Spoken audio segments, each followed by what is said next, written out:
জুমার নামাজের জন্য রাওয়ালপিন্ডি টেস্টে বিরল দৃশ্য।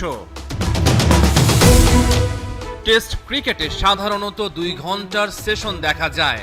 শুক্রবার জুমার নামাজ থাকায় তৃতীয় দিনের প্রথম সেশনটি 2 ঘন্টার পরিবর্তে 3 ঘন্টা খেলা হয়। রাওয়ালপিন্ডি টেস্টের তৃতীয় দিন, বাংলাদেশের সামনে চ্যালেঞ্জটা বেশ কঠিন। 421 রানে পিছিয়ে থেকে দিনের খেলা শুরু করে টাইগাররা। 2 ওপেনার দেখাতে পারবেন তো দৃঢ়তা? তবে খুব একটা বড় হলো না উদ্বোধনী জুটি। জাকির হাসান করতে পারেননি 12 রানের বেশি।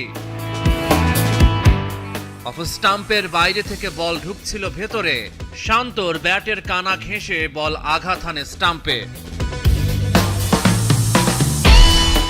2.5 বছর পর ফিরেই সাদমানের 50, 123 বলে 50 ছুঁয়েছেন তিনি। শুরুতে 2 উইকেট হারালেও প্রথম সেশনে ঘুরে দাঁড়ায় টাইগাররা। সাদমান মুমিনুলের জুটিতে ফুটেছে আলোর রেখা। 75 বলে মুমিনুল হকের 50, তবে পরের বলেই আউট হয়ে যান তিনি। টেস্ট ক্রিকেটে ফেরার ম্যাচে সেঞ্চুরি করার হাতছানি ছিল সাদমান ইসলামের সামনে, কিন্তু টাইগার ওপেনার ফিরে গেলেন 7 রানের আক্ষেপ নিয়ে। চা বিরতি পর্যন্ত বাংলাদেশের সংগ্রহ 4 উইকেটে 199। দলকে নির্ভরতা দিতে পারেননি সাকিব আল হাসান, ওর ব্যাটে মাত্র 15 রান। দ্বিতীয় বাংলাদেশি ব্যাটসম্যান হিসেবে আন্তর্জাতিক ক্রিকেটে 15,000 রানের মাইল ফলক ছুঁলেন মুশফিকুর রহিম। বাংলাদেশের প্রথম ব্যাটসম্যান হিসেবে গত বছরের মার্চে এই কীর্তি গড়েছিলেন তামিম ইকবাল।